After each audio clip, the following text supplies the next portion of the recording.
Today we're joined by Jared Cohn, and Jared Cohn is a filmmaker and he has a story. How are you doing today, Jared?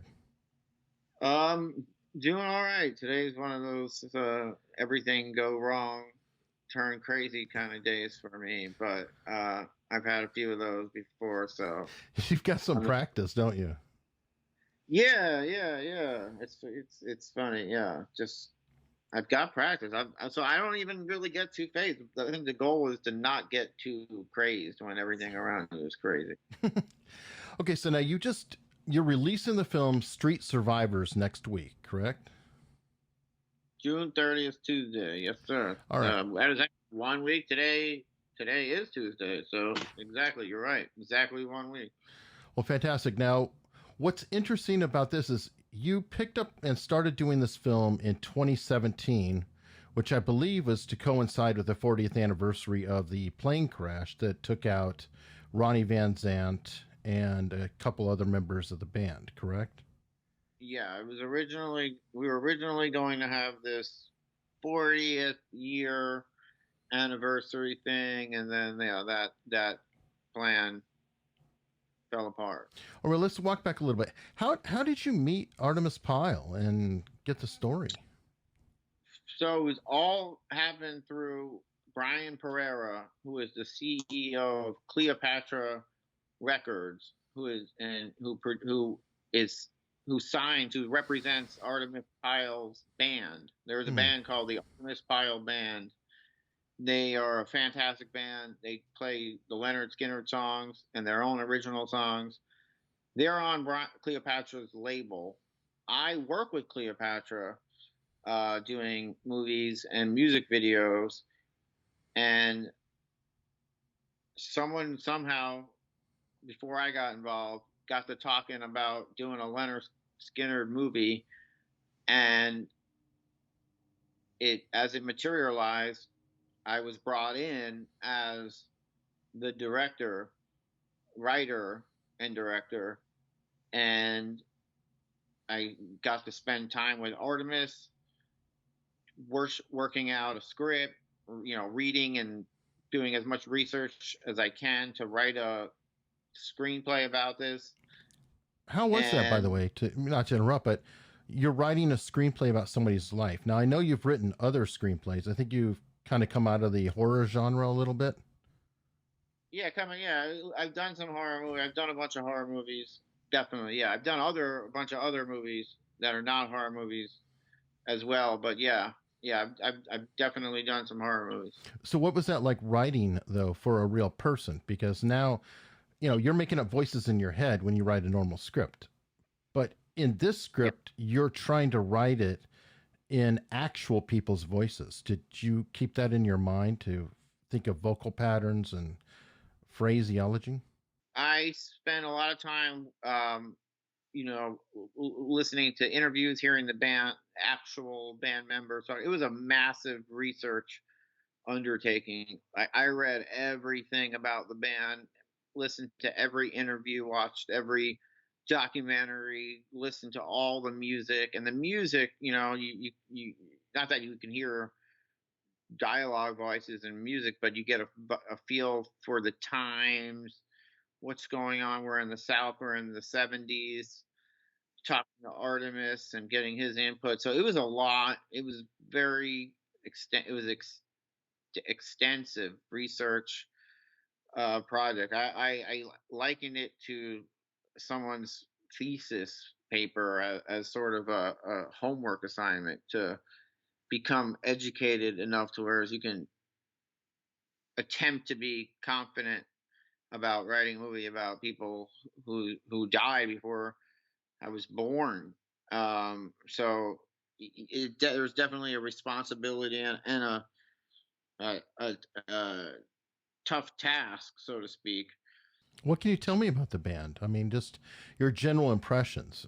I did some research because I watched the movie, and I didn't remember the band being the major partiers. I always thought of the Who as throwing the TV sets out the window and things like that. Turns out when I did a little bit of research, Lynyrd Skynyrd apparently showed the Who some tricks. What are some other things that you learned or general impressions. I mean, the Ronnie Van, those guys were wild. I mean, insane. Like it's hard to, like, hearing some of the stories. You're just like, wow, I wish I did that. That is awesome. Like, just partying. Do you have an example story?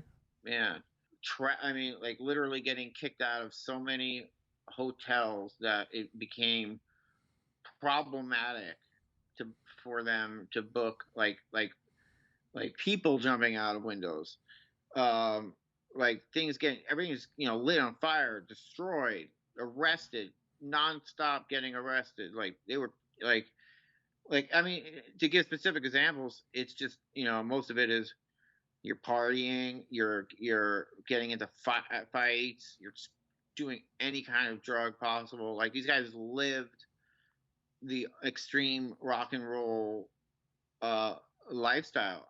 I mean, they were be overseas getting into fights. I mean, Ronnie was just notorious for fighting, and Artimus was notorious for being on acid all the time, and everyone else was just, doing coke and, like, drinking and being so messed up that when it, like, come time to play, like, you can't imagine these guys being able to put on a show. But yet, when the music, for some reason, you hear this, and it makes sense. Like, when the stage lights up and you got huge crowd fill, you're able to just rock. Was it true that they had to have somebody, a roadie or somebody, yell the order of the songs from behind the stage because they were so messed up? I mean, no. When it came to the music, I never heard that. They were so well rehearsed that they knew they could play these songs. And that was one thing about Ronnie, though, that he demanded they rehearse insanely. So they were, I guess, when they weren't partying, so Ronnie was basically ran the band. Like, it was Ronnie. Ronnie was the leader, the untested leader, undisputed. And yeah, they would rehearse so long, and so it wasn't like you listen to them play live and you listen to their song and it sounds very similar. Like, they're not like like Fish, whereas, like, they'll record a video version. They're tight, super tight. They were tight. And that was one thing that everybody, I read various contradicting stories, but everyone can agree that Ronnie demanded, we're going to rehearse this shit 12 hours today and tomorrow and the day after. So that was one thing. Yeah. They kind of had to be, though, right? With 3 guitars, that's a pretty complex arrangement. Yeah. It was a big band. Some of, the music, 3 guitars. Yeah. You had, at that point. Yeah. And then you had Ed King, who was also, and rotating members that needed to pick up. So yeah. And they had a lot of songs. And they had a lot of hits. But they always came through. They played with the Stones and. Okay, now Artimus, and that's something that's kind of through the story. I guess he was almost hired on as a studio guy that got picked up by the band, or he came later in the band. Is that true? He was not the original. Artimus was not the original drummer. Bob Burns was. That's it. Bob Burns, going back to how they were partying. Yeah, he partied really hard and kind of jumped out of a hotel window. I mean, who knows if that's something else might have happened to him, but he basically kind of went off the reservation, just from what I read. And they brought in Artimus, and yeah, from then on, he was the dude rocking out. Okay, so flash forward, 40 something years later, because I think Artimus joined like 74 or 5. Artimus was playing with Cleopatra Records. Now, I thought Cleopatra kind of did a lot of punk and gothic and that style of music. Was it unusual to have Artimus Pyle Band in there? No way. Brian is Brian Pereira, Cleopatra Records. He's got hip hop, he's got country, he's got. Okay. And their roster of artists is incredible. Yeah, I mean, rock certainly, punk, goth. I mean, I'm trying to think of something. Yeah, I'm trying to think of a genre they don't have. I mean, Jazz. They've got jazz. Oh wow. Okay. Well, maybe they're not doing film scores then. I don't know. No, they're doing lots. But they produce the movie. They've got composers. They've been an independent, one of the largest independent record labels since 1992. So, how did you get hooked up with them? Yeah, I was introduced to Brian, and actually him and I are great friends. He's just saw him the other day, and I'm going to see him at the premiere. We're having a little shindig out here in Los Angeles, June 30th when the movie comes out. But yeah, no, I've done a few. This is like my fourth movie with them, and hopefully I'll do. Hopefully I'll be able to work with Brian again. He's the rock star. I mean, I don't know if Brian walks around, he looks like he wears the very cool Mick Jagger style. He is the rock star. That's cool. He represents now. So in 2017, you got the movie, and I think you started filming in April. Did you film the entire movie and have it in the can, and were looking into distribution and all that? When things went awry, what happened? We kind of knew that Judy Van Zant, the widow of Ronnie Van Zant, was going to kind of come after us. We didn't know to what extent, but we also knew that we had a right to make Artimus's life story. It's his story. She couldn't stop legally from doing that, but we kind of knew that she was going to try. What made you guys know that? Does she have a history of this, or what? Yeah, and technically Artimus had signed a document basically saying he can't profit from Lynyrd Skynyrd, which is odd. And he only signed that document because technically he never had a official record deal with their record label. It was a handshake deal. Ronnie that he did. So that kind of came back, and I don't want to say bit him in the ass, but you knew it going in though that arrangement was there. But we ran the risk because we wanted to make this movie, and we had the right to tell Artimus Pyle's life story, which happens to involve very much the band Lynyrd Skynyrd and the plane crash. As if you were to make a movie about someone's life, that would involve that. Is that why you filmed it the way you did? Where I noticed that he was in every single scene, save one, which involved Aerosmith talking about the plane.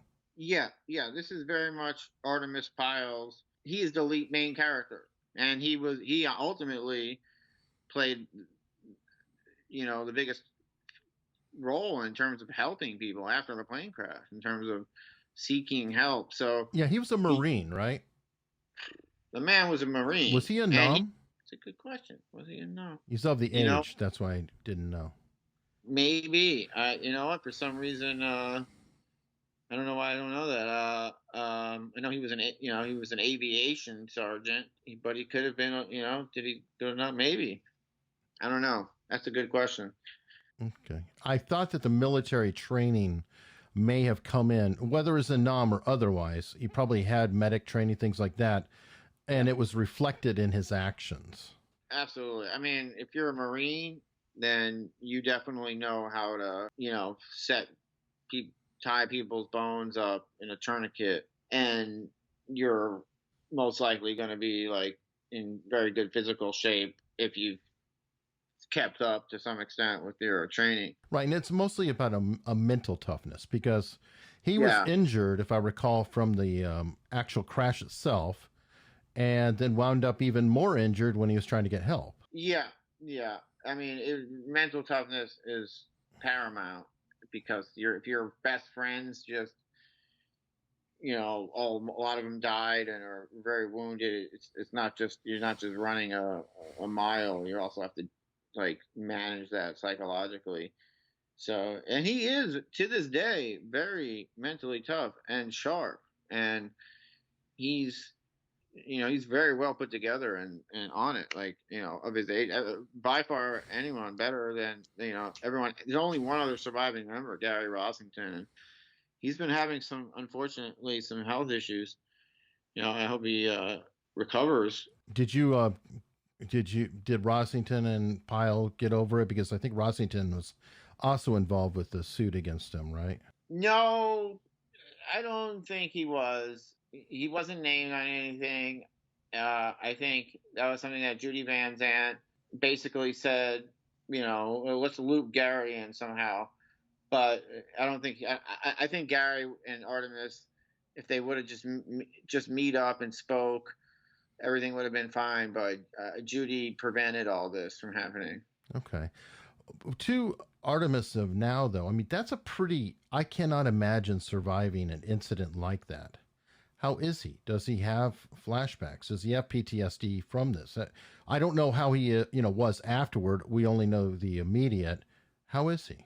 It's a good question. I think he's in a really good place. He gets emotional, could possibly get, when thinking about it. But considering that, like, all the other band members got really heavily into like drinking and illegal narcotics to perhaps cope with this tragedy, I think he, all in all, is doing really, really well. And he's physically healthy, like he's mentally sharp.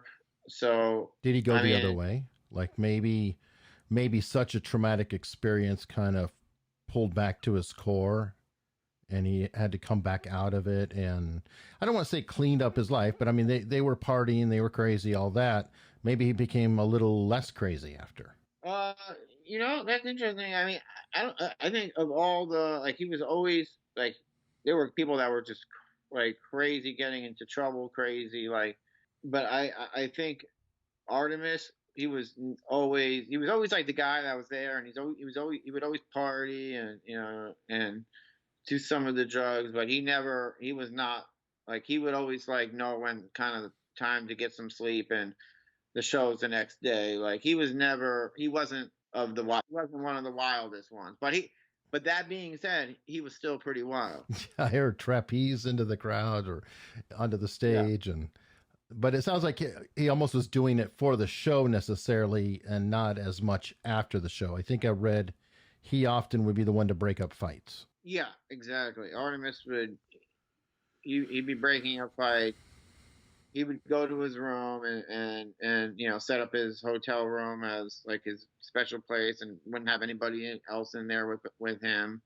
He would always go party at somewhere else and then go back, and he'd do acid and smoke a lot of weed but his thing was like weed and and so I knew he was like had his Marine background, so he wasn't it makes sense why he would always kind of not be too self-destructive. Do you still talk to him now? Yeah, I should give him a call, and I've been meaning to call him, since the movie's coming out on Tuesday. Yeah, he's a great dude, and if there's anyone that deserves a movie to be made about their life, it's Artimus Pyle, by far, because A, he was a rock star, B, he was in a famous, tragic plane crash that took the life of lives, so hopefully the movie, I mean, I'm just a filmmaker.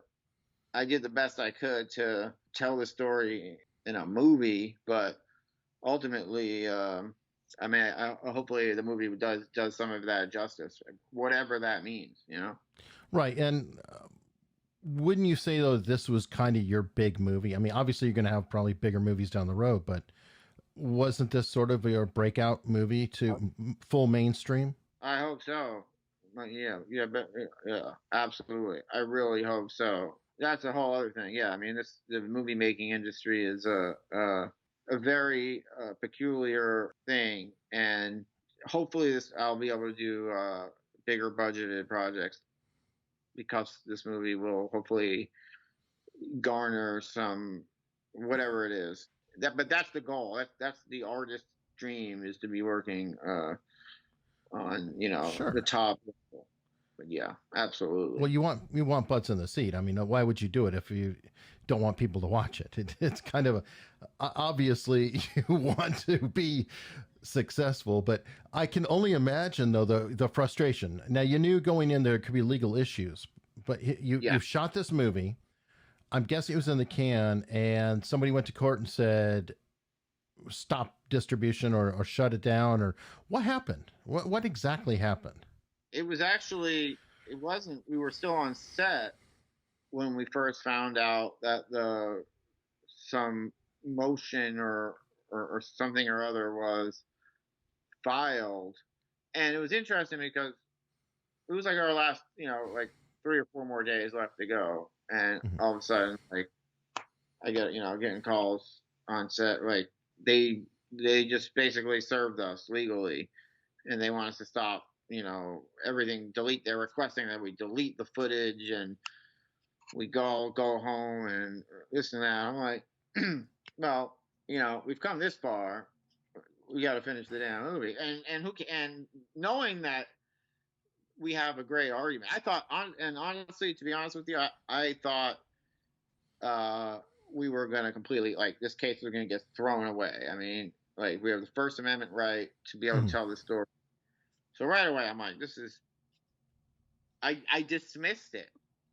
The reality is I actually kind of dismissed it when, uh, and I'm kind of glad I was in that state of mind, because maybe I wouldn't have given it my all.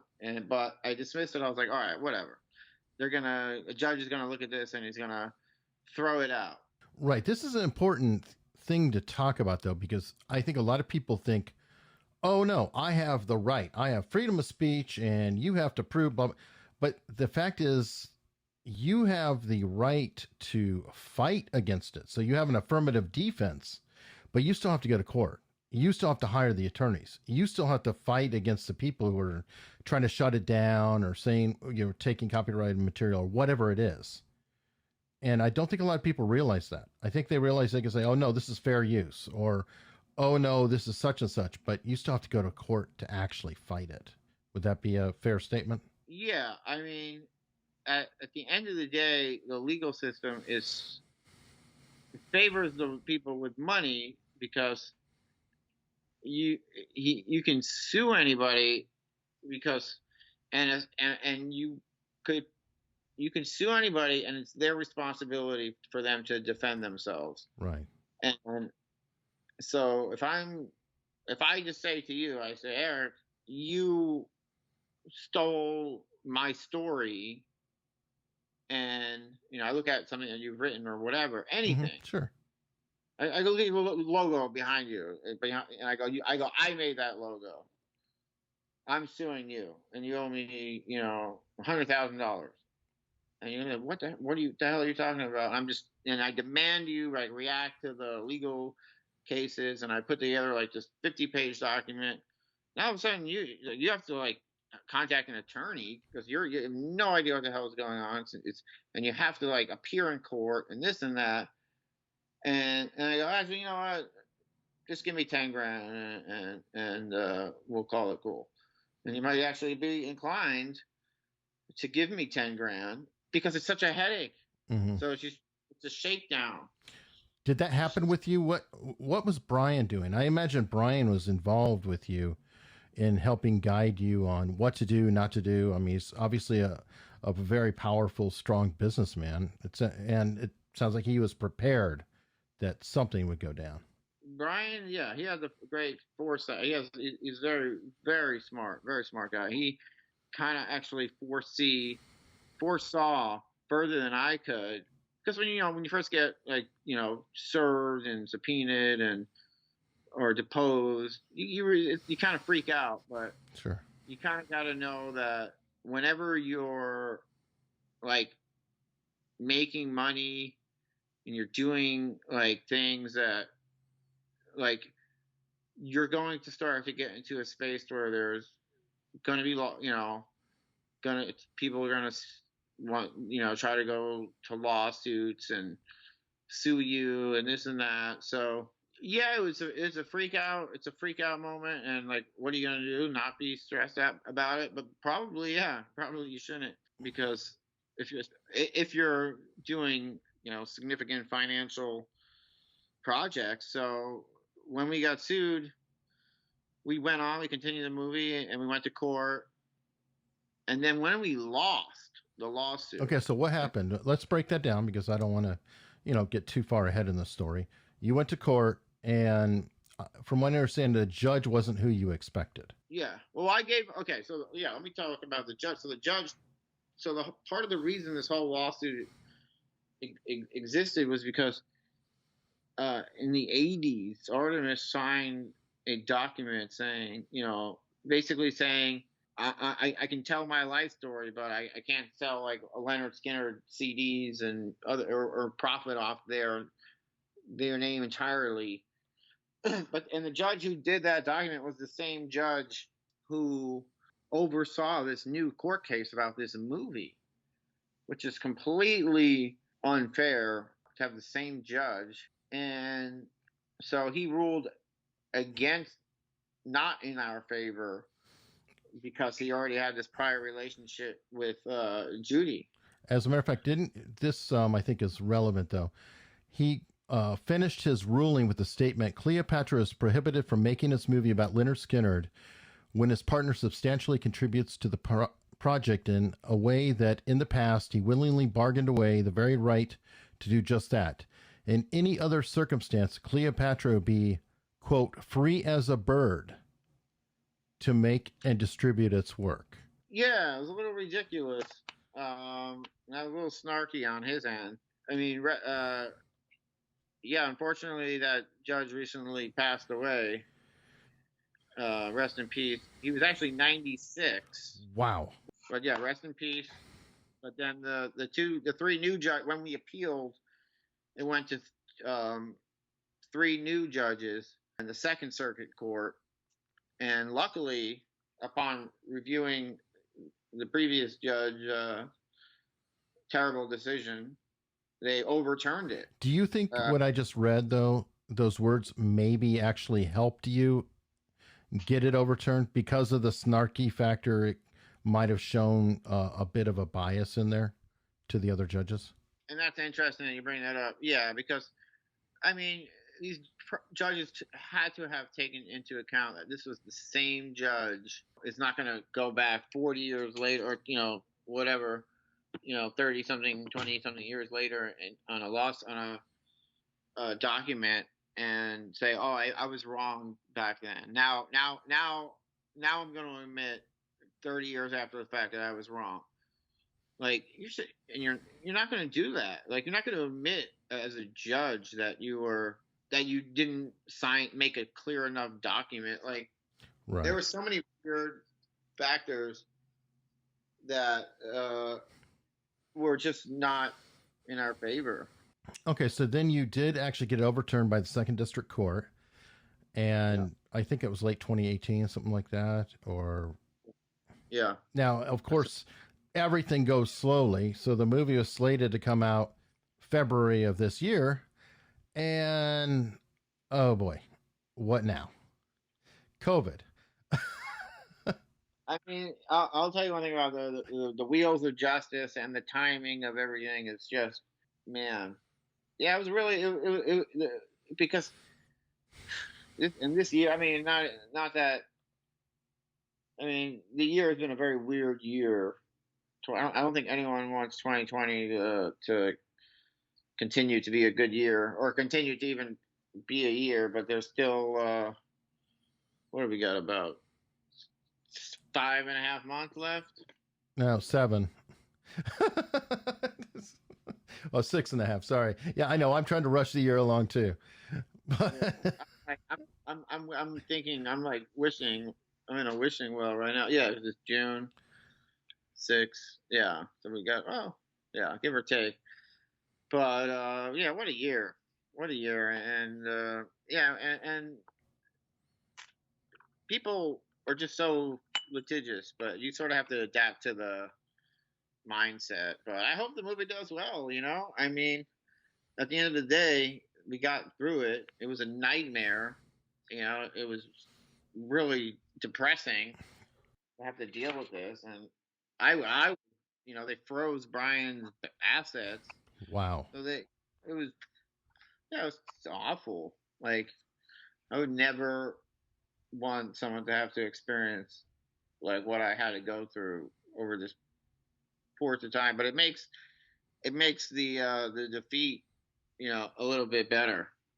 Well, it's a good film. And I guess the good thing is no matter what, even if it, tripped out the gate through circumstances, obviously not of itself, but with COVID, with everything else, you still have a piece of work on the record. You still have this calling card for another film down the road, or for Cleopatra to produce a story or something like that. So that's still good. It's still out there. We you know what? We won.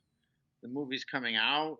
And so, yeah, there was a lot of people that were like trying to stop us, and we had this great fucking underdog, like literally they tried to stop me, and they tried to stop us, and we did it. We beat them. So there is that element, and like it feels really good, but at the same time, like it's been so drawn out and so long that like the feeling of goodness is just, you're so exhausted by the time it's like a boxer in the 12th round, and you win, and then the decision comes and you won, but like it could have went anyway. You know what I mean? You're so tired that you're just like, good. Give me the win, and I'm gonna go home and go to bed. Well, good news. This premieres June 30th, and where can people get it? Amazon, iTunes, kind of wherever. Just Google it, but I'm definitely Amazon, definitely iTunes, and maybe Netflix will pick it up, or Hulu, or nowadays with all there's so many different streaming services that it'll make the rounds, like HBO for a bit, and then go over there. And you can buy it on YouTube for 6 months, and then you can watch it for free on Amazon, and 3 months later, and then it's on iTunes, and then Showtime will license. Like that's a whole other that's a whole other 5 other conversations worth is the streaming galaxy. Well, awesome. Now, where can people find out more about you? Is it jaredcohn.com, and it's Cohen without an E? Without an E. Yeah, just type my name in. Like, happy to have you as a new follower. Jared Cohn, thank you so much for coming on. Thank you, buddy. Thank you.